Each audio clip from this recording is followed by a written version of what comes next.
E aí, gente boa, tudo bom com vocês? Então, vamos falar um pouquinho agora sobre a abominação da desolação. Bom, eu não vou entrar em muitos detalhes sobre esse texto, mas eu quero trazer aqui um pouco do pensamento a respeito disso com relação aos primeiros cristãos. Eu vou trazer para vocês aqui hoje um escrito datado do quarto século que remete a Cirilo de Alexandria. Ele nasceu no ano 315 depois de Cristo. Ele foi o 41º bispo de Jerusalém, né? O primeiro foi Tiago, né? Então ele foi o 41º bispo, né? Dessa ordem aí de bispos, começando por Tiago. Bom, eu quero ler com vocês então esse texto e quero falar mais algumas coisinhas também, que é muito importante, quero que você acompanhe comigo até o final, tá? Vamos ler comigo então a catequese de número 4, a partir aqui do capítulo 15, catequese de número 4, a partir aqui do capítulo 15, Cirilo de Jerusalém. Vamos lá. Do julgamento vindouro. Olha quantas coisas nós já podemos pegar aqui só no capítulo 15 que ele está falando. Ó. E este Jesus Cristo, que subiu, voltará, não da terra, mas do céu. Ele vai explicar por que ele está falando isso. E digo, não da terra, porque há muitos anticristos. Ou seja, não é para você ficar esperando alguém aparecer, igual, por exemplo, o Henrique Cristo, né, que se diz ser o Cristo. Ele está dizendo, ele não vai vir da terra assim, nasceu aqui, né? Não. Ele, quando vier, ele vai vir do céu. Porque há muitos anticristos para vir neste mundo da terra.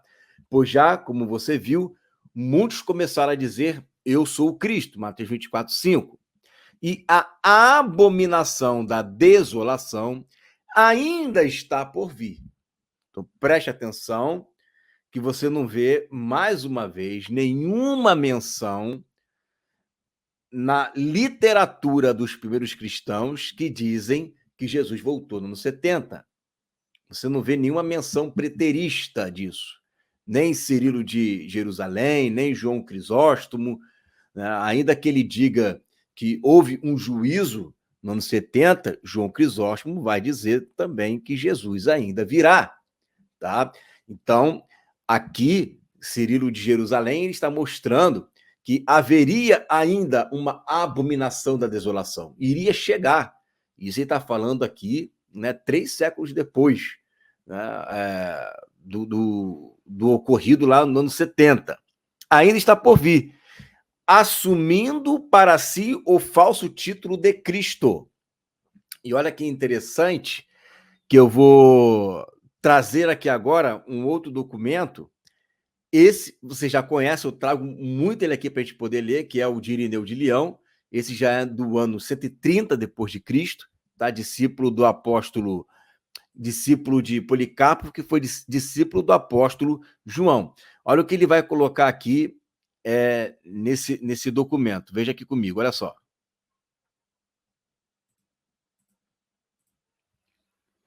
Isso aqui é no seu quarto livro, perdão, no seu quinto livro, tá? É no seu quinto livro e ele vai colocar assim a partir do capítulo 25. Vamos ler. Vamos lá. A mesma coisa dizia ao Senhor os que não acreditavam nele. Eu vim em nome de meu Pai e não me acolhestes. Quando virá outro em seu próprio nome, vós o recebereis. Justino de Roma também vai usar esse mesmo argumento, que viria ainda, né, um anticristo, e que ele iria ter o nome, né, se fazer como Messias. E eles iriam aceitar. Com este outro, indicava o anticristo, que é estranho a Deus. Ele é o juiz iníquo, de quem o Senhor disse não temia a Deus e nem respeitava nenhum homem, ao qual recorreu a viúva esquecida de Deus, isto é, a Jerusalém terrena, reclamando justiça contra o seu inimigo. É exatamente isso que fará o anticristo no tempo do seu reinado. Olha que interessante que ele vai falar aqui, ó. Transferirá o seu reinado para Jerusalém. Você percebe que dá a entender que ele já estava reinando, ele já estava sendo uma chave política. Ele começa em um lugar e transfere para Jerusalém. Aí você vê aquele texto que fala que ali está o trono de Satanás, para a igreja de Pérgamo, que fica na Turquia. Então parece que o anticristo ele começa o seu empenho político lá, mas no final ele transfere para Jerusalém, que é onde eles passam a vê-lo como o Messias. A sentar-se-á no templo de Deus, enganando seus adoradores, fazendo que o creia que é o Salvador.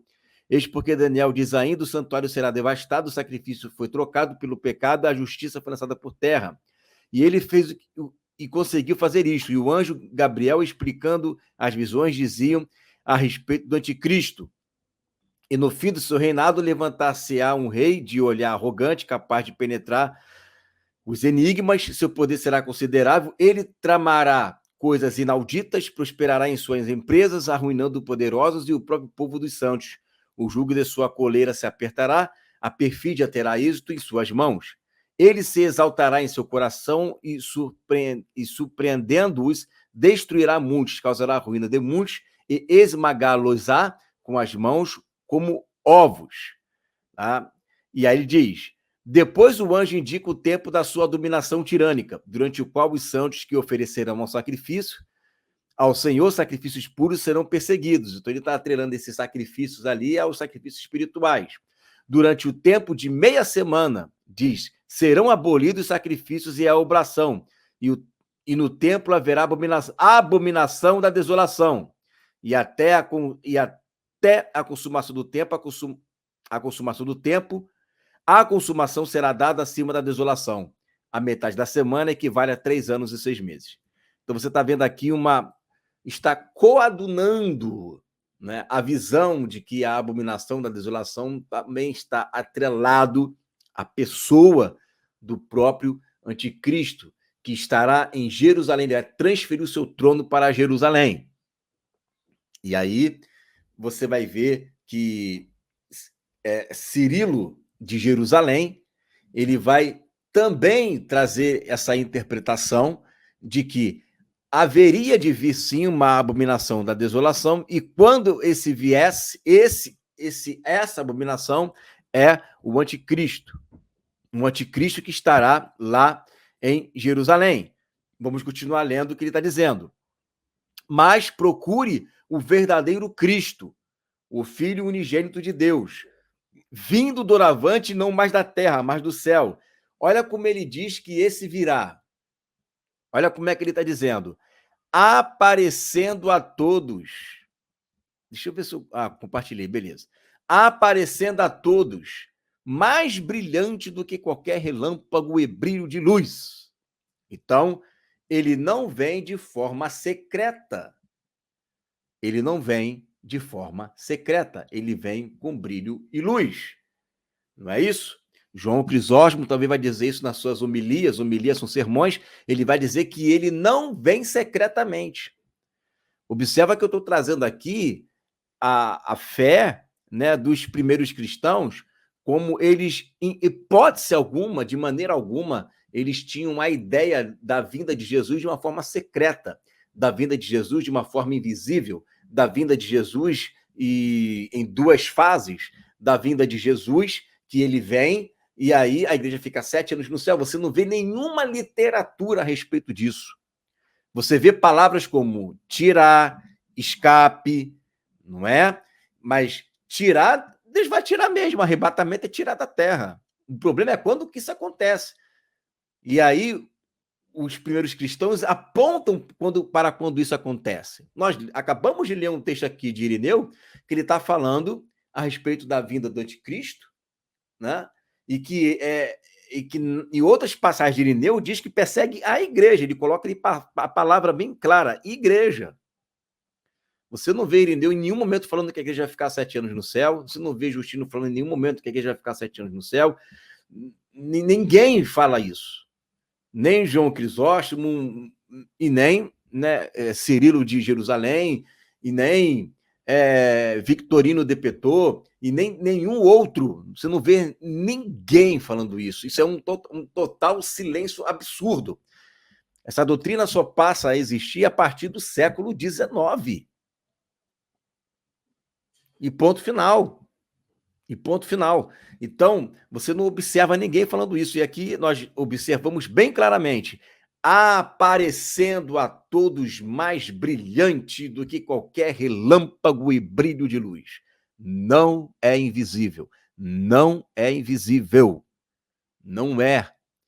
Com guardas angélicos assistidos para que ele possa julgar vivos e mortos. Aí, né, é aquela questão. Julgar vivos e mortos. Quem são os mortos? Está lá em Apocalipse 11:15. Não é? E chegou o tempo de julgar os mortos e dar o galardão aos seus servos, os profetas. Então vai julgar os mortos. Vai julgar os mortos como? Lá no tribunal de Cristo, né? Os que ressuscitaram com Cristo, ressuscitaram primeiro. Então é o tempo de julgar mesmo, tá? Então a igreja será julgada não para ser condenada ou para ser absolvida, mas vai ser julgada para ser galardoada. E julgar os vivos sobreviventes ali da grande tribulação. E reinar em um reino celestial. Reino celestial, irmão, tá certo falar essa palavra, reino celestial. Caramba, nem compartilhei com vocês, agora eu vou compartilhar. Reino celestial, tá certo falar reino celestial. Por que é reino celestial? Você quer que ele fale o quê? Reino terrestre? Não, irmãos, o reino é do céu. Não é isso que está escrito? Reino dos céus? Reino dos céus é reino que vem do céu. É um reino que sua origem, que o seu caráter, que a sua natureza é celestial. Tá certo. Não está errado falar assim, não. A gente não fala herdar o reino da terra, porque o reino não é da terra, o reino é do céu. E ela vem do céu mesmo, tá? A sua origem, a sua natureza, né? Os seus princípios, a sua essência, o seu caráter é toda celestial. Então, é um reino celestial, sim, tá bom? Ele diz, e eterno, e não terá fim, pois neste ponto também eu lhe peço, certifique-se, pois há muitos que dizem que o reino de Cristo tem um fim, tá? Então você observa, você vê clarissimamente aqui, mais uma vez, que havia um sentimento, uma fé, uma certeza, uma doutrina de que eles estavam aguardando a aparição do anticristo. Tem um outro, um pai da igreja também, que agora eu não me recordo o nome, mas eu fiz uma live falando sobre isso, eu citei um texto dele que ele fala assim, guarde-nos, Deus, que não seja isto no nosso tempo, mas se for, né, estamos preparados. Então, quer dizer, havia, sim, essa esperança, isso percorreu no primeiro, segundo, terceiro século, quarto século, tá? da era cristã. Aliás, percorreu durante todos os séculos. Isso só foi alterado depois da reforma, quando começou-se a ensinar que a igreja não iria passar por esses momentos. Aí teve o meso, teve o mesotribulacionismo, né? Arrebatamento no meio, pré-arrebatamento 7 anos antes, mas durante esse período todo da igreja nunca se ensinou isso. Eu estou indo lá na raiz, lá atrás, para que você possa ver com seus olhos, né? Enxergar que essa doutrina nunca foi parte da fé cristã. Nunca foi, irmãos. Então você pode tranquilo navegar por essas águas aí, que a gente está no caminho certo, a gente está tendo aqui a visão correta, né, dos primeiros cristãos, e vai ser nessa pegada que a gente vai aos poucos restaurando a fé da igreja primitiva. Amém? Fica com essa palavra em nome de Jesus.